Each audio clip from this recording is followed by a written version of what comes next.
বন্ধুরা পুলিশকে দেখেই ছুটে পালাচ্ছিল, অবশেষে টেনে হিঁচড়ে গ্রেপ্তার করলো রাজ্য পুলিশ।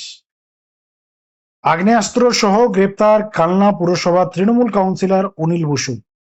তৃণমূলের আরো এক নেতা গ্রেপ্তার হলেন। এই মুহূর্তে সব থেকে বড় খবর, এবং আপনাদের জানিয়ে রাখি, গতকাল গভীর রাতে তাকে গ্রেপ্তার করেছে কালনা থানার পুলিশ। ধৃত তৃণমূল কাউন্সিলরের বিরুদ্ধে জমি জবরদখল, গুলি চালানোর মতো একাধিক অভিযোগ রয়েছে।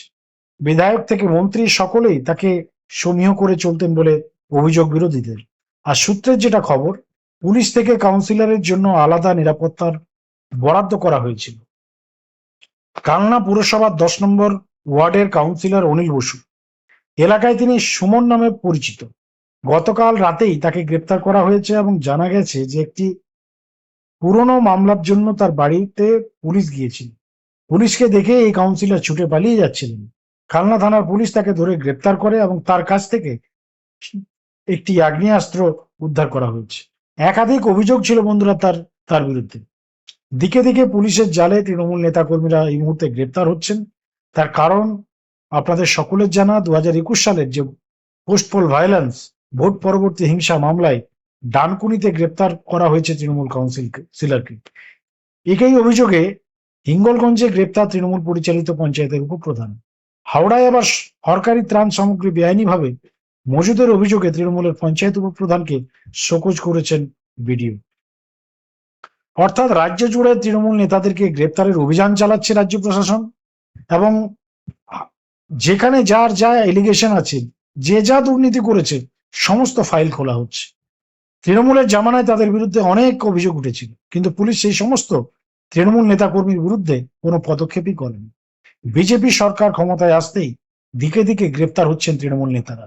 কোথাও 5 বছর আগের মামলায় পুলিশের জালে তৃণমূল কংগ্রেসের কাউন্সিলর, তো কোথাও আবার তোলাবাজি, জমি জবরদখল সহ একাধিক অভিযোগে গ্রেপ্তার করা হচ্ছে তৃণমূল পরিচালিত পঞ্চায়েতের উপপ্রধানকে।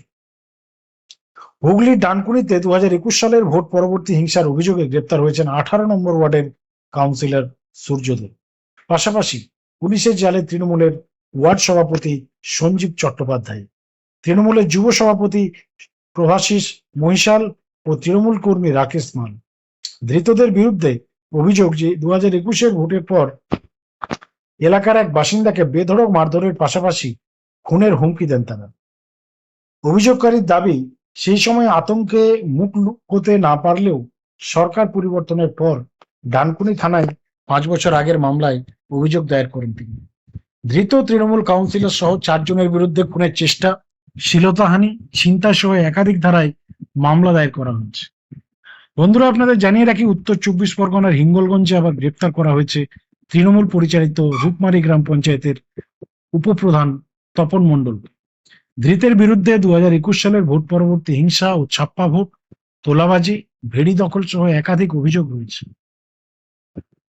অর্থাৎ সারা রাজ্য জুড়ে তৃণমূলের ছোট বড় মাঝারি সমস্ত নেতাদের যে যা দুর্নীতি করে রেখেছে, সমস্ত ফাইল খোলা হচ্ছে এবং সেই সমস্ত ফাইলের হিসাবটা কিন্তু শুরু হয়ে গেছে। আপনাদের আশা করি মনে থাকবে, দেশের প্রধানমন্ত্রী নরেন্দ্র মোদী নির্বাচনী প্রচার চলাকালীন তিনি বলেছিলেন যে সবকা সাথ সবকা বিকাশ তো হবেই, তার সঙ্গে সবকা হিসাবও হবে। তো বন্ধুরা, ঘটনা হচ্ছে যে সেই হিসাবটা এখন শুরু হয়ে গেছে।